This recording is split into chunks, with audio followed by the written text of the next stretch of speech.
बहुत कम test matches ऐसे होते हैं जहां पर 2 दिन का खेल खत्म हुआ हो, 6 सेशन हुए हो और आप ये कहने के लिए बिल्कुल बेताब हो कि कौन सी टीम मैच जीतने जा रही है और कौन सी टीम बहुत बुरी तरह से संकट में फंस चुकी है। नमस्कार रंजुत में आपका स्वागत है। मैं हूं राजीव मिश्रा। आज बात करेंगे नागपुर टेस्ट मैच के दूसरे दिन के खेल की, यानी कि दूसरे दिन के 3 सेशन में क्या कुछ देखने को मिला, किस तरह से रोहित शर्मा ने अपनी टेक्निक में बदलाव किया, उनका टेम्परामेंट बिल्कुल बदला हुआ था और एक कप्तान के बल्ले से हमने कप्तानी पारी देखी और इस पारी ने भारतीय टीम को उस जगह पहुंचा दिया जहां से कम अब यह कहा जा सकता है कि भारतीय टीम यह टेस्ट मैच नहीं हारेगी। हालांकि क्रिकेट में कुछ भी प्रेडिक्ट करना बहुत मुश्किल होता है जब तक आखिरी गेंद न फेंक दी जाए, लेकिन नागपुर की पिच और नागपुर का जो अभी तक का ट्रेंड हमने देखा है उसको देखकर यही लग रहा है कि भारतीय टीम इस टेस्ट मैच की ड्राइविंग सीट पर बैठी है। उसकी 3 बड़ी वजह है। पहली बड़ी वजह 144 रन की लीड भारत के पास है और जिस तरह से बल्लेबाजी ऑस्ट्रेलिया ने पहली पारी में की, पिच उनको एक पहेली सी नजर आ रही थी। इन दोनों चीजों को मिला दे तो ऐसा लग रहा है कि तीसरी पारी जब ऑस्ट्रेलिया खेलने उतरेगी तो ऑलमोस्ट वो बैकफुट पर होंगे और अश्विन, जडेजा और अक्षर के सामने शायद ही उनके पैर चल पाए। दूसरा जो इंपॉर्टेंट फैक्टर है वह है कि ऑस्ट्रेलिया जो लगातार मैदान के बाहर की चीजों को मैदान के अंदर ला रहे थे, उसकी वजह से साइकोलॉजिकली भारत को फायदा हुआ और ऑस्ट्रेलिया क्रिकेट के अलावा बाकी वो सब कुछ करता नजर आया, जिसकी वजह से आज ऑस्ट्रेलिया मैदान पर कहीं नजर नहीं आ रहा था। अगर एक सेशन की बात करें जहां पर विराट और सूर्य कुमार यादव जब आउट हुए तो लगा कि ऑस्ट्रेलिया शायद कमबैक कर जाएगा, लेकिन जडेजा और अक्षर पटेल की शानदार बल्लेबाजी ने इस बात को तय कर दिया कि भारत के पास दिन के खेल खत्म होने के बाद 144 रनों की लीड होगी। अब 144 रन की लीड, तीसरे दिन का खेल, इन सभी मुद्दों पे बातचीत करने के लिए हमारे 2 खास मेहमान हमारे साथ जुड़ चुके हैं। हमारे साथ पूर्व क्रिकेटर और सिलेक्टर सबा करीम हमारे साथ हैं। राजकुमार शर्मा जी हमारे साथ वेस्ट दिल्ली क्रिकेट एकेडमी से हैं। राजकुमार सर, क्लासिक पारी, वन ऑफ द बेस्ट पारी कहेंगे रोहित शर्मा के बैट से जो हमने देखी, विपरीत परिस्थितियों में जहां पर बाकी के टॉप ऑर्डर के बल्लेबाज स्ट्रगल कर रहे थे, वहां पर रोहित शर्मा ने न सिर्फ शतक लगाया बल्कि तीनों फॉर्मेट में शतक लगाने वाले पहले भारतीय कप्तान भी बन गए। बिल्कुल राजीव, बहुत ही शानदार पारी मैं कहूंगा। जिस तरह उन्होंने अपने गियर चेंज किए, कल आते ही उन्होंने अटैक किया क्योंकि उन्हें मालूम था कि उन्हें प्रेशराइज करना है ऑस्ट्रेलियन गेंदबाजों को, वही किया उन्होंने। आते ही अटैक किया और आज जिस तरह रिस्पॉन्सिबल होकर उन्होंने बल्लेबाजी की, तो एक बेहतरीन कप्तानी वाली पारी मैं कहूंगा। इसको जो काफी लंबे समय तक याद रखी जाएगी क्योंकि बहुत अच्छा टेम्परामेंट दिखाया यहाँ पर रोहित ने। और जब देखा उन्होंने कि उनके 1-2 टॉप ऑर्डर के बल्लेबाज जल्दी आउट हो गए तो पूरी जिम्मेदारी ली और उसी का नतीजा है कि आज भारत इस ड्राइविंग सीट पर है। और साथ साथ ये बड़ा कीर्तिमान है कि उन्होंने तीनों फॉर्मेट में 100 बनाया है। तो बहुत बहुत मुबारक Rohit Sharma, and I think we are proud of you. Saba भाई, क्योंकि टेस्ट मैचेस के बारे में कहा जाता है कि आप जितने सेशन जीत जाते हैं उतनी आपकी जीत जो है वो लगभग पक्की होती चली जाती है। अब 2 दिन का खेल, 6 सेशन, जिसमें से लगभग 5 सेशन भारतीय टीम के नाम रहे अभी तक। क्या ये एक बड़ी वजह आप देख रहे हैं कि 144 रन की लीड है भारत के पास, अभी भी अश्विन और जडेजा क्रीज पर हैं और इन चीज़ों पे आगे बात करेंगे। इससे पहले रोहित शर्मा का एक रिएक्शन चाहिए। जिस तरह की बैटिंग रोहित शर्मा ने की है आज पूरे दिन, इतना कंपोज रोहित शर्मा, क्योंकि हम सब भी सालों साल से कवर कर रहे हैं, बहुत कम देखने को मिला। एक इनिंग्स हमने, याद है मुझे, अहमदाबाद के टर्निंग ट्रैक पे देखी थी, अब दूसरी शायद उससे बेहतर इनिंग ये लगी जो हमने नागपुर में देखी। हाँ राजीव, इसीलिए स्पिनिंग विकेट्स पर रोहित शर्मा बहुत बड़े खिलाड़ी हैं जी। क्योंकि उनमें सभी शॉट्स हैं जो स्पिनर्स के विरुद्ध खेलने चाहिए टर्निंग ट्रैक्स में, चाहे वो स्टेप आउट करके बड़े शॉट्स खेलने की बात करें या फिर पुल की बात करें या फिर स्क्वायर द विकेट बैकफुट पे पंच की बात करें या स्क्वायर कट की बात करें या स्वीप शॉट की बात करें या पुल की बात करें। तो इतने ज्यादा शॉट्स खिलाड़ी के पास है और उसके ऊपर से इनके पास समय ही समय रहता है जब वो बल्लेबाजी करने जाते हैं या फिर जब वो शॉट्स खेलने जाते हैं। इसी वजह से किसी भी बॉलर को कोई परेशानी पैदा की नहीं, चाहे वो स्पिनर्स हो या फिर पेस बॉलर्स हो। ये बहुत ही शांति से उन्होंने रन बनाया, बिना किसी हिचकिचाहट के उन्होंने अपने शॉट्स लगाए और ये कप्तान के रूप में बहुत ही शानदार और बहुत ही जिम्मेदारी के साथ ये पारी खेली रोहित शर्मा ने। देखिए, जब से रोहित शर्मा को मौका मिला है टेस्ट मैच में ओपन करने का, वहां से बहुत बड़ा परिवर्तन आया है। उनको अब एहसास हो गया है कि टेस्ट मैच में रन बनाने के लिए आपको कई बार संयम से बल्लेबाजी करनी होती है। अपना जो माइंडसेट है वो हमेशा आपको एग्रेसिव रखना होता है ताकि आप लूज बॉल्स पर का फायदा उठाएं और इस पूरी पारी में हमें यही सारी चीजें देखने को मिली हैं। तो चाहे वो स्पिनिंग कंडीशन हो या फिर इंग्लैंड के टफ कंडीशन हो, वहां पर भी उन्होंने कमिट किया अपने आप को, ढेर सब लंबे समय तक बैटिंग की है, उसके बाद रन बनाया है। तो मुझे लगता है कि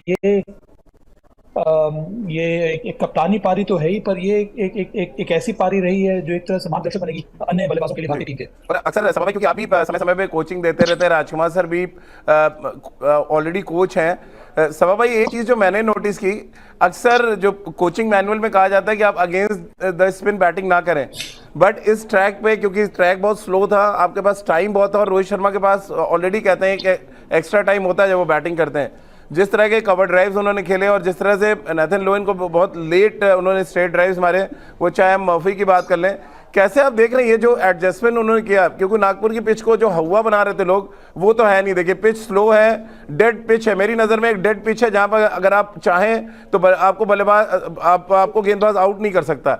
ऐसी डेड पिच पे जिस तरह से against the spin Rohit Sharma खेले, बरबस वीवीएस लक्ष्मण की याद आ रही थी जब एक समय शेन वॉर्न को उन्होंने कोलकाता में खेला था। राजीव, मुझे नहीं लगता है कि उन्होंने अगेंस्ट स्पिन खेला। जो भी उन्होंने कवर ड्राइव लगाए नेथन लायन को, बहुत ज्यादा फुल बॉल थी, वहां से बॉल के टर्न होने के चांसेस बहुत कम हो जाते हैं, क्योंकि जब आप पैर बढ़ा रहे हैं तो आप स्पिन को कवर कर ले रहे हैं। और इसी वजह से रोहित शर्मा इतनी शानदार बल्लेबाजी की, जिसको आप अगेंस्ट द टर्न कर रहे हैं, वो तभी आप खेल पाएंगे जब आप बॉल के ऊपर पहुंचकर शॉट्स खेल रहे हैं। अब सूर्य कुमार यादव ने क्या किया, उन्होंने गुड लेंथ बॉल से अगेंस्ट द टर्न ड्राइव करने का प्रयास किया, बैट पैड के बीच में जगह मिल गई और वो बोल्ड हो गए। पर इस तरह की गलती रोहित शर्मा की नहीं है। मुझे लगा कि पूरी पारी में उन्होंने सिर्फ 3 मैन्युफैक्चर किया शॉट्स। एक जो स्टेप आउट करके उन्होंने मिड ऑफ के ऊपर से नेथन लायन, या फिर जहां तक मुझे याद आ रहा है टॉड मर्फी के विरुद्ध खेला। तो पूरी की पूरी पारी में सिर्फ 3 मुझे लगा कि उन्होंने इनोवेटिव या फिर मैन्युफैक्चर करके शॉट्स खेले। अदरवाइज गेंद के हिसाब से, विकेट के हिसाब से समय लेकर उन्होंने शॉट्स खेला। दूसरी बात जो आपने विकेट के बारे में कहा है, मुझे लगता है कि विकेट अभी भी स्पिनिंग ट्रैक है। हाँ, धूमा स्पिन कर रहा है। ऑस्ट्रेलिया बल्लेबाजों की गलती ये रही कि बहुत बड़ा बोझ लेकर आए थे बल्लेबाजी करने के लिए। उनको ऐसा लग रहा था कि इस विकेट में 1.5 दिन में मैच, 2 दिन में मैच खत्म हो जाएगा, बहुत ज्यादा टर्न है, बॉल इधर उधर जंप कर रही है, अकस्मात बाउंस है। वैसा कुछ भी नहीं है। अगर थोड़ा बहुत अब संभल कर बल्लेबाजी करते, संयम के साथ बैटिंग करते, तो इस विकेट में आप रन बना सकते हैं। जो रोहित शर्मा ने दिखाया है, इस समय जडेजा और अक्षर पटेल दिखा रहे हैं। राजकुमार सर, और प्रेस कॉन्फ्रेंस आपको याद होगी जब मैच शुरू हो रहा था तो रोहित शर्मा ने बड़ा मजेदार कमेंट किया था। उनका कहना था, अरे पिच को छोड़ो, क्रिकेट पे ध्यान दो। तो एक्चुअली पिच के बारे में मैंने आपसे एक स्टोरी भी शेयर की थी आशीष विस्टन जैदी की, जो हर मैच में पिच नहीं देखते थे, वो 10 विकेट लेने जाते थे। क्या रोहित शर्मा भी आज यही सोच के आए थे कि 100 करना है, पिच कैसी भी पिच है वहां पे जाके उनको रन बनाना है? राजीव, यही ग्रेटनेस होती है जो ग्रेट प्लेयर्स होते हैं या जो डिफरेंट प्लेयर्स होते हैं, जिन्हें हम बड़ा प्लेयर कहते हैं, उनमें और एक नॉर्मल प्लेयर में। नॉर्मल प्लेयर जाएगा, विकेट देखेगा, अलाउड भी नहीं होता कि प्लेयर्स को कि वहां जाके विकेट देखें, ओनली कैप्टन और कोच ही अलाउड होते हैं। लेकिन फिर भी वो दूर से जाके देखेंगे कि क्या कैसा है विकेट, हमें कैसा करना है। अच्छी बात होती है कि वो देखकर विजुअलाइज करते हैं, लेकिन जो बड़े प्लेयर हैं वो ऐसा ही करते हैं कि जैसा भी विकेट होगा हम उस पर अडेप्ट करेंगे। आप सचिन तेंदुलकर की मुझे याद आती है, जिस तरह का विकेट होता था वो उस तरह अडेप्ट करते थे। विराट कोहली जब तक कप्तान नहीं थे कभी विकेट देखने नहीं गए वो। तो इस तरह की चीजें जो ग्रेट प्लेयर होते हैं वो उनके साथ होती है, और वही रोहित शर्मा में क्लास है। इसीलिए उन्होंने कहा कि जैसा भी विकेट होगा मैं अकॉर्डिंगली, मेरे में कैपेबिलिटी है, मैं टैकल कर सकता हूँ, मेरे पास टेक्निक है, मेरे पास टेम्परामेंट है, और सबसे बड़ी चीज है कि मेरे पास जिगरा है। तो जो ये जिगरा वाली चीज है आजकल, वो बहुत बहुत इंपॉर्टेंट हो गई है क्रिकेट में। क्रिकेट इवॉल्व हुआ है जब से, बहुत जरूरी है। मेरा भी ऐसे कोच मानना है कि टेक्निक, टेम्परामेंट बहुत जरूरी है। लेकिन राजीव, अब जब से क्रिकेट बहुत ज्यादा इवॉल्व हो गया, इतना तेज हो गया है, तो यहाँ पर आपको जिगरे की भी बहुत ज्यादा जरूरत होती है, जो रोहित शर्मा ने भरपूर दिखाया है। 99 टेस्ट मैच के बाद चेतेश्वर पुजारा ने भी जिगरा दिखाया। सभा भाई, स्वीप शॉट मारने की कोशिश की और अभी शास्त्री ने बड़ा मजेदार कमेंट किया। उनका ही कहना था कि अगले 2025 तक स्वीप शॉट आप भूल जाइए कम से कम कि चेतेश्वर पुजारा खेलेंगे। क्योंकि मुझे भी जितना है, मैंने क्रिकेट कवर की, मैंने चेतेश्वर पुजारा को स्वीप शॉट खेलते नहीं देखा। कैसे आप देख रहे हैं ये जो एक कोशिश थी, एक इंटेंट दिखाया, चेतेश्वर पुजारा हो या विराट हो, भले चलिए फेल रहे और एक तरह से मौका भी मिला था ऑस्ट्रेलिया को कमबैक करने का, जो वो कर नहीं पाए। हाँ, देखिए, पुजारा बहुत ही आज एग्रेसिव मूड में आया आए थे बल्लेबाजी करने के लिए, इसीलिए उन्होंने इस तरह के शॉट को ट्राई भी किया। हाँ। तो शॉट जिस तरह से वो खेलते हैं, उसे लगता है कि उनको उतना ज्यादा अभ्यास है नहीं स्वीप शॉट खेलने में। और जनरली स्पिनिंग विकेट्स पर उनके बल्लेबाजी का अंदाज अलग रहता है। वो स्टेप आउट करके खेलते हैं, स्पिन को नेगेट करते हैं, फिर वेट करते हैं कि जो बॉलर जो स्पिनर है वो अपने लेग पे परिवर्तन करे, फिर वो बैकफुट पे जाके या तो ऑन साइड में पंच करते हैं या फिर कट करते हैं ऑफ साइड में, या फिर बैकफुट पे पंच करते हैं ऑफ साइड में। उनका गेम प्लान कुछ इसी प्रकार का रहता है। आज उससे विपरीत उन्होंने बल्लेबाजी करने का प्रयास किया था, जो कि सही साबित हुआ नहीं। पर देखिए, अंत में ये बहुत जरूरी है भारतीय बल्लेबाजों के लिए। एक समय आपसे सही कहा, एक समय लग रहा था जब रोहित शर्मा और के भारत आउट हो गए कि हो सकता है कि 80-90 के लीड पर ही रेस्ट कर दे ऑस्ट्रेलिया, पर ऐसा नहीं हो पाया क्योंकि जडेजा ने बहुत अच्छी बल्लेबाजी की। और जिस तरह से अक्षर पटेल ने बल्लेबाजी की है, ये दर्शाता है कि इस विकेट में अगर आप बहुत संयम के साथ ध्यानपूर्वक खेलेंगे तो इस विकेट में रन आ रहे हैं। और फिर इस तरह के विकेट को एक्सप्लॉइट करने के लिए मुझे लगा, राजीव, कि आपके पास बॉलर्स है नहीं ऑस्ट्रेलिया के पास, और इसी वजह से हम भारत इस समय हावी है इस मैच में। राजकुमार सर, दो टेस्ट क्रिकेट के सबसे बेहतरीन बल्लेबाज दूसरे दिन की सबसे खराब गेंदों पे आउट हुए। चेतेश्वर पुजारा मतलब कौन सा शॉट खेल रहे थे मुझे नहीं समझ आया। शायद वाकई ये सच है कि अब 2025 तक कोई स्वीप शॉट नहीं खेलेंगे, और दूसरा विराट कोहली शायद वो फ्लिक शॉट कभी नहीं खेलेंगे, क्योंकि अगर लेस्टम के बाहर की गेंद पे आप आउट होते हैं तो मतलब बहुत ही दुखद, एक बैट्समैन के लिए भी बड़ा दुखद है कि विकेट टेकिंग कोई एफर्ट नहीं है गेंदबाज की तरफ से, आप अपना विकेट थ्रो कर रहे हैं। बिल्कुल राजीव, विराट की मैं पहले बात करूंगा कि थोड़ा सा अनफॉर्चुनेट रहे हैं। ऐसे जब भी बैट्समैन आउट होता है तो बहुत उसको खलता है, बहुत बुरा लगता है कि ये मैं किस तरह आउट हो गया। और ये शेयर बैड लक जिसे कहते हैं क्रिकेट में, ये वो हुआ कि वो शॉर्ट बॉल था, उसको सिंगल के लिए खेलने गए और वहां से लगा, और एक बार लगा कि कीपर छोड़ देगा, लेकिन फिर वो कैच उन्होंने सेकंड अटेम्प्ट में पकड़ लिया। तो ये एक अनफॉर्चुनेट पार्ट ज्यादा था, अनलकी पार्ट ज्यादा था यहाँ। ऐसा नहीं कि ये खराब शॉट उन्होंने खेला, मुझे लगा कि पूरा बैरेट पे उन्होंने ठीक अंदाज में वो बॉल खेला था, लेकिन हाँ वो एज लगा उनका और कीपर के पास चला गया और कीपर ने कैच पकड़ लिया। तो ये अनलकी मैं इसको ज्यादा मानूंगा। और जहां तक पुजारा की बात है, वो शायद इनोवेट कर रहे थे, और मुझे लगता है कि वो इतने इंटेलिजेंट क्रिकेटर हैं चेतेश्वर पुजारा की, अगर उन्हें लगेगा कि नहीं ये इनोवेशन मेरे लिए ठीक नहीं है, तो हो सकता है वो लंबे समय तक आप उनको स्वीप मारते हुए ना देखें। वो दोबारा अपने बेसिक गेम पर आ जाएंगे कि स्टेप आउट करके वो नेगेट करेंगे, लॉन्ग ऑन लॉन्ग ऑफ पे खेल के सिंगल लेके, तो वो ही उनका नेचुरल गेम है। लेकिन अच्छी बात है वो थोड़ा कुछ नया करने चाह रहे थे, लेकिन अगर उन्हें लगेगा कि ये सक्सेसफुल नहीं है तो वो वापस अपनी बेसिक्स पर लौट जाएंगे। सवा भाई, ये दो बड़ी इंपॉर्टेंट चीजें नजर आई हैं टेस्ट मैच के दूसरे दिन। पहले ये तो अगर आप इसमें समय बिता लेते हैं तो फिर आपको आउट करना मुश्किल है, और आप जाते ही अपने शॉट्स की रेंज अगर दिखाने की कोशिश करेंगे तो फिर आपके आउट होने के चांसेस बढ़ जाते हैं। सूर्य कुमार यादव, के.एस. भरत, दोनों का डेब्यू मैच, दोनों का आउट होने का तरीका थोड़ा सरप्राइज किया आपको? लग रहा है थोड़ा जल्दबाजी में लगे? तो नहीं, सूर्य कुमार यादव, हाँ, उनकी कोशिश यही थी कि वो जाते ही शॉट्स खेलें, पर इस विकेट पर थोड़ा बहुत आपको समय गुजारना होगा विकेट और बाउंस को समझने के लिए, जो कि आज देखने को नहीं मिला। के.एस. भरत जब वो डिफेंड कर रहे थे तो उनका पैड आगे था। देखिए, इसीलिए रोहित शर्मा की बल्लेबाजी बहुत ज्यादा उत्तम रही है, कि रोहित ने अपने डिफेंस को ट्रस्ट किया है राजी। वो डिफेंस भी उनका बहुत सॉलिड है। जब भी वो डिफेंड करते हैं तो बल्ला उनके पैड के आगे रहता है। तो मुझे यहाँ तक याद आ रहा है, एक बार भी किसी भी स्पिनर ने उनके विरुद्ध अपील नहीं की होगी एलबीडब्ल्यू के लिए। हालांकि के.एस. भारत के विरुद्ध भी अपील हुई, अक्षर पटेल के सामने भी अपील हुई, जडेजा के सामने भी 2-3 बार अपील हुई, क्योंकि उनका अभी भी जब वो डिफेंस करते हैं तो फिर बैट थोड़ा आगे रहता है और बैट साइड में रहता है। तो रोहित शर्मा एकमात्र ऐसे खिलाड़ी है पूरी टीम में, और मुझे लगता है पुजारा कुछ हद तक, जिनका बल्ला जो है आगे रहता है बैट से। तो इस पर ध्यान देना होगा, विशेष करके इस प्रकार के रिश्तों पे जहाँ पर बॉल टर्न कर रही है। जब बॉल टर्न कर रही है तो आप बॉल के लाइन को खेलेंगे, तभी आपका बैट जो है वो पैड से आगे रहेगा। तो सूर्य कुमार यादव थोड़ी बहुत जल्दबाजी उन्होंने कर दी, पर के.एस. भारत मुझे लगता है कि उनकी कीपिंग काफी अच्छी रही है, उससे उनका विश्वास बढ़ेगा। पर आज मुझे लगता है कि डिफेंसिव टेक्निक जो है थोड़ी बहुत सुधार की आवश्यकता है। राजकुमार सर, अब आ जाते हैं तीसरे पहलू पे, जो इस दूसरे दिन की सबसे बड़ी हाईलाइट थी, रविंद्र जडेजा का बॉल के बाद बैट के साथ बड़ा कंट्रीब्यूशन देना। जिस तरह से 2019 के बाद से रोहित शर्मा के बाद कोई दूसरा बैट्समैन है जो टेस्ट क्रिकेट में इवॉल्व किया है, वो रविंद्र जडेजा है। क्या मॉडर्न क्रिकेट में आप उनको बेस्ट ऑलराउंडर मानते हैं आज के डेट में?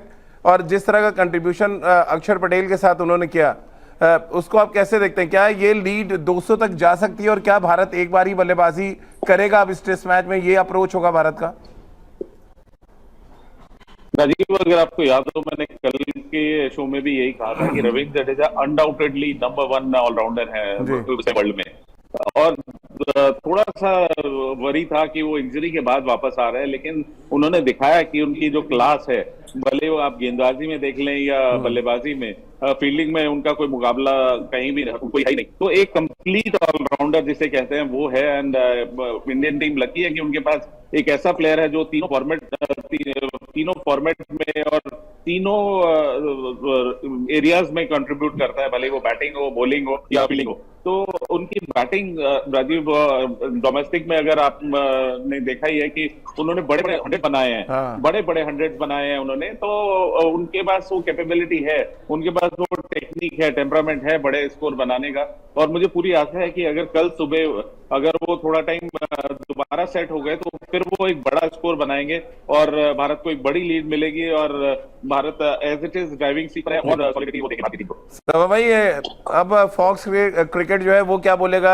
जब जडेजा के लिए बॉलिंग में 5 विकेट लिया तो वो मलम की वजह से 5 विकेट ले गए थे, अब 50 रन बना दिया। बैट में क्या लगा के आए थे? फॉक्स क्रिकेट वाले पूछना चाहिए एक बार जरा। देखिए, यही तो मजा है राजीव। और ये पहली बार नहीं, कितनी बार हम लोग ये ऑस्ट्रेलिया 12th मैन मीडिया को लेके चलता है साथ में। चक्कर क्या है? मतलब क्रिकेट आप मैदान पे खेलते हैं, मैदान के बाहर उनका एक मीडिया अलग ही खेलता रहता है। आप लोगों को भी इसी तरह सपोर्ट करना चाहिए। नहीं, हम तो कर रहे हैं, हम तो राजकुमार सर सपोर्ट कर ही रहे हैं हम लोग तो। नहीं, इसी तरह हम लोग भी सपोर्ट करते हैं हमेशा, ऐसी बात नहीं है। बिल्कुल। और ये हर जगह के मीडिया का यही हाल है। ऑस्ट्रेलिया के मीडिया तो जमाने से करती आ रही है और उनको कहीं ना कहीं कुछ ना कुछ चाहिए होता है। सभा भाई बता तो दीजिए, फॉक्स क्रिकेट का अगर मेल आए तो हम लोग क्या बोलेंगे कि सभा भाई ने क्या जवाब दिया? बैट पे क्या लगा के आए आज और शतक बना देंगे, पता नहीं क्या लगवा देंगे वो। उनको मैं ये बोलना चाहूंगा कि उनका जो काम है उस पर उसको ध्यान दें, क्रिकेट के ऊपर ध्यान ना दें और आने वाले समय में क्रिकेट के ऊपर रिपोर्टिंग करना बंद कर दें। तो भाई, एक इम्पोर्टेंट फैक्टर आज जो रहा वो अक्षर पटेल की बैटिंग रही। आपको लग रहा है अपनी रीच का बहुत अच्छा फायदा उठाया? जिस तरह से फ्रंट फुट पे वो डिफेंस कर रहे थे, बैकफुट पे कुछ पंचेस भी उन्होंने लगाए, प्रॉपर बैट्समैन की तरह खेलते नजर आए अक्षर और जडेजा, तभी इतनी बड़ी साझेदारी हुई है आज। हाँ राजीव, और इसमें मुझे तो कोई भी हैरानी नहीं हुई है, क्योंकि ऐसे प्लेयर जो डोमेस्टिक क्रिकेट खेल चुके हैं, जो रेड बॉल क्रिकेट खेल चुके हैं, जिनको अंतर्राष्ट्रीय स्तर पर व्हाइट बॉल क्रिकेट खेलने का अनुभव है, वो तो काफी आसानी से रन बना सकते हैं, क्योंकि इस तरह के विकेटों पे वो रन बना चुके हैं। और जो बॉलिंग अटैक या जो स्पिन बॉलर्स आपको भारतीय कंडीशंस में मिलते हैं डोमेस्टिक क्रिकेट में, वो ज्यादा असरदार रहते हैं, ज्यादा इफेक्टिव होते हैं। और ये तो काफी अच्छी है भारतीय बल्लेबाजों के लिए जो डोमेस्टिक क्रिकेट खेलते आ रहे हैं।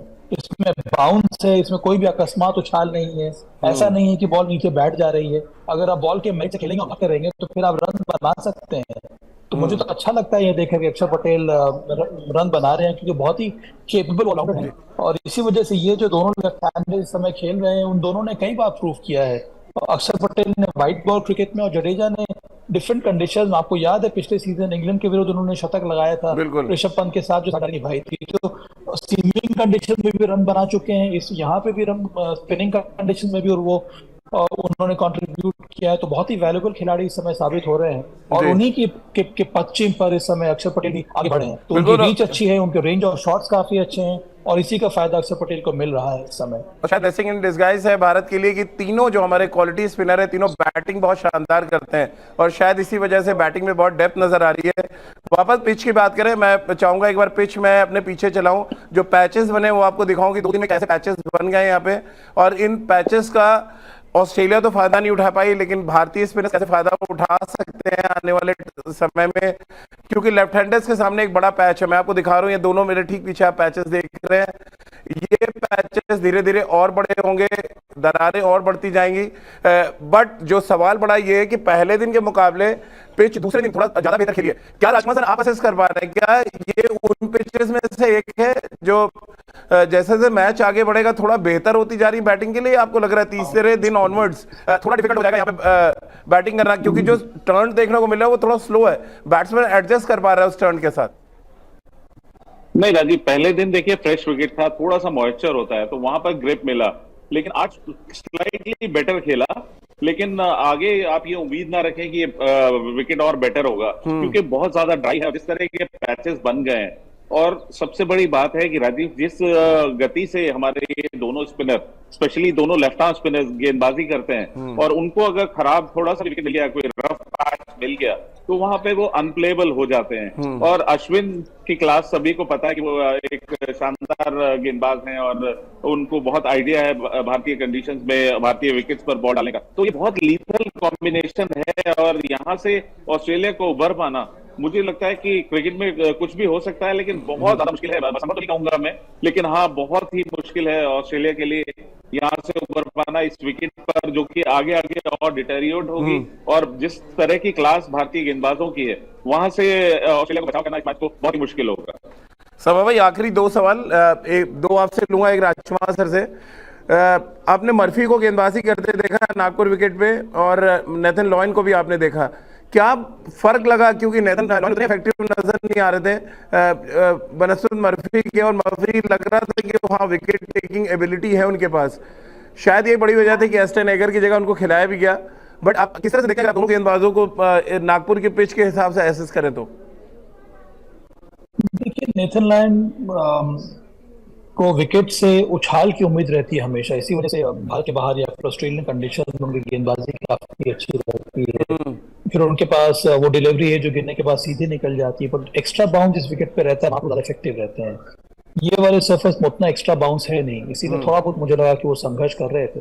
उसके साथ साथ जब उन्होंने फ्लाइट थोड़ी बहुत डाली, उस पर विशेष करके रोहित शर्मा ने शानदार तरीके से कदमों का इस्तेमाल किया, तो उनके जो जो जो जो धार थी उसको कुछ हद तक बदल कर दिया। टॉम मर्फी पहला मैच खेल रहे, राउंड द स्टंप्स उन्होंने ज्यादा गेंदें डाली, उनकी लाइन काफी अच्छी थी, ज्यादा उन्होंने लूज डिलीवरी डाली नहीं, ज्यादा कुछ एक्सपेरिमेंट किया नहीं, बहुत ही टाइट लाइन से उन्होंने बॉल डाली, फिर गति भी उन्होंने प्रदान की अपनी गेंदबाजी में, इसी वजह से उनको सफलता मिली। पर अंत में भारतीय कंडीशन में बॉलिंग करने के लिए आपको लंबे लंबे स्पेल डालने होंगे राजीव। आज टॉम मर्फी ने इतने सारे गोल डाले होंगे, इससे पहले तो पहला टेस्ट मैच है इसके, पहला टेस्ट मैच है उनका, इसके पहले फर्स्ट क्लास क्रिकेट में भी उतने इतने सारे उन्होंने ओवर्स डाले नहीं है। तो आप समझ सकते हैं कि दोनों स्पिनर्स को कितनी ज्यादा थकान हो रही होगी, और इसी वजह से धीरे इस समय लग रहा है कि विकेट थोड़ा बहुत स्लो खेल रहा है। तो बहुत कुछ निर्भर करता है कि स्पिनर्स के बाजू में कितना दम है। अगर लंबा लंबा स्पेल करेंगे तो दम जो है धीरे धीरे खत्म हो जाता है। कुछ यही हालत हुई है आज ऑस्ट्रेलिया स्पिनर्स की भी। राजकुमार सर, आपके पीछे बच्चे भाग रहे थे, अब ऑस्ट्रेलियाई टीम क्या नागपुर से तीसरे दिन भागती नजर आ रही है, या चौथे दिन लक्ष्य को भागते हुए नजर आएंगे नागपुर से दिल्ली की तरफ? बिल्कुल राजीव, देखिए इंडिया पूरी तरह से ड्राइविंग सीट पर है। अब डिपेंड करेगा कि भारत अगर यहाँ पे 225 रन, पहले मेरी उम्मीद थी 150, लेकिन अब आशा और बढ़ गई है जडेजा और अक्षर की बल्लेबाजी देखकर कि अगर 225 रन बनाते हैं तो ऐसा भी हो सकता है कि ये मैच कल ही खत्म हो जाए, नहीं तो मैं आशा करता हूँ कि लंच तक तो जरूर 4 खत्म हो जाएगा। सभा भाई सहमत है राजकुमार सर से आप? तो राजकुमार जी अपने कोचिंग एकेडमी से बात कर रहे हैं, उनसे सहमत तो रहना पड़ेगा ना राजकुमार जी। मुझे लगता है कि ये लीड अगर 200 तक भी हो जाती है तो फिर वो काफी रहेगी ऑस्ट्रेलिया के लिए, और वो सेकेंड इनिंग्स में आके जितनी भी कोशिश कर ले ज्यादा देर तक टिकने वाले हैं जी। आपको नहीं लग रहा है राजकुमार सर रात में एक कैमरा लगवा देना चाहिए पिच पे, ताकि फॉक्स क्रिकेट ये ना बोल पाए कि पैचेस बनाती है इसलिए हमारे बैट्समैन दूसरी पारी में नहीं खेल पाए, कुछ स्पाइक से निशान रात में चले गए? आपको लग रहा है कैमरा लगा देना चाहिए उनको जवाब देने के लिए? चलते चलते आखिरी सवाल है आपसे। नहीं बिल्कुल राजीव, अभी तो उनका कोई और स्टेटमेंट आने वाला होगा, और कोई उनका मीडिया ग्रुप देखिएगा, अभी कोई ना कोई नया स्टेटमेंट लेकर आएगा, या कोई एक्स क्रिकेटर कोई स्टेटमेंट लेकर आएगा कि ये वजह रही और अभी ऑस्ट्रेलिया कम बैक करेगा, लेकिन ऐसा होने वाला नहीं है इस सीरीज में। बिल्कुल। और मजे की बात ये है कि ऑस्ट्रेलिया मीडिया ये भूल क्यों जाता है कि स्टील का बैट लेके डेनिस लिली मैदान पर उतरे, ट्रेवरस चैपल ने जिस तरह से बॉल डाली वो हर किसी को याद है, सैंड पेपर गेट भी हर किसी को याद है। और ऐसे में जिस तरह की वो बयानबाजी करते हैं, शायद अपना जो पास्ट है उसको भूल जाते हैं और जब भी वो बात करते हैं इसीलिए कंट्रोवर्सी की ज्यादा कोशिश करते हैं। सही क्रिकेट की और सही क्रिकेट भारत खेल रहा है, 2 दिन में लगातार डोमिनेट कर चुका है। और अब बारी टेस्ट मैच के तीसरे दिन की और पहले सेशन में जैसे कि हमारे क्रिकेट एक्सपर्ट सभा भाई और राजपाल सर ने कहा कि लीड अगर हम 200 तक ले जाने में कामयाब रहते हैं तो क्या पता ये टेस्ट मैच तीसरे दिन ही खत्म हो जाए और ऑस्ट्रेलिया टीम अपना बोरिया पे दिल्ली की तरफ रवाना हो जाए। तो आज की हमारी इस खास पेशकश में फिलहाल इतना ही।